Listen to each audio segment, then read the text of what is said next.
नमस्कार दोस्तों, आपका फिर से स्वागत है हमारे यूट्यूब चैनल में। दोस्तों, हम आपको बता दें कि खेसारी लाल यादव का एक गाना आया था वेब म्यूजिक से। बहुत ही जबरदस्त गाना था, फूल बेलपत्ता। और गाना आया था और गाने पर व्यूज आ रहे थे, बहुत वायरल हो रहा था ये गाना। दोस्तों, हम आपको बता दें कि गाने को आए हुए महज अभी कुछ ही घंटे हुए थे कि उस गाने पर गाना डिलीट हो गया। वेब म्यूजिक चैनल से ही ये गाना डिलीट हो गया। ऐसा कहा जा रहा था कि गाने को डिलीट करवा दिया गया है, लेकिन क्या सच्चाई है, चलिए हम आपको इस वीडियो में बताते हैं। दोस्तों, बता दें कि फूल बेलपत्ता वेब म्यूजिक चैनल से आया था। अभी फिलहाल वेब म्यूजिक चैनल पर वापस रिटर्न आ गया है, लेकिन बता दें कि वो कॉपीराइट क्लेम की वजह से वो गाना डिलीट हो गया था। दोस्तों, हम आपको बता दें कि गाना कुछ ही देर में आ गया था वापस से, ठीक है।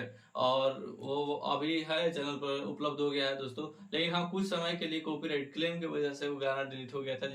तो दोस्तों, उसके बाद खेसारी लाल यादव के फैंस है तरह तरह के कमेंट करने लगे वेब म्यूजिक चैनल पर। उसके बाद वेब म्यूजिक चैनल द्वारा कॉपीराइट क्लेम को सॉर्ट आउट किया गया। उसके बाद कॉपीराइट क्लेम हटा और अभी गाना उपलब्ध है। तो दोस्तों, आपको कैसा लगा ये गाना, कमेंट कर जरूर बताइए। गाना सुनिए, जाकर के देख लीजिए, थंबनेल पर दिख रहा होगा, मतलब पीछे दिख रहा होगा गाने का थंबनेल, तो आप सर्च मार करके देख सकते हैं। कैसा लग रहा है गाना, कमेंट कर जरूर बताइएगा। वीडियो अच्छी लगी चैनल को सब्सक्राइब कीजिए, वीडियो को लाइक कीजिए। मिलते हैं अगले वीडियो में, तब तक के लिए जय हिंद, जय भारत।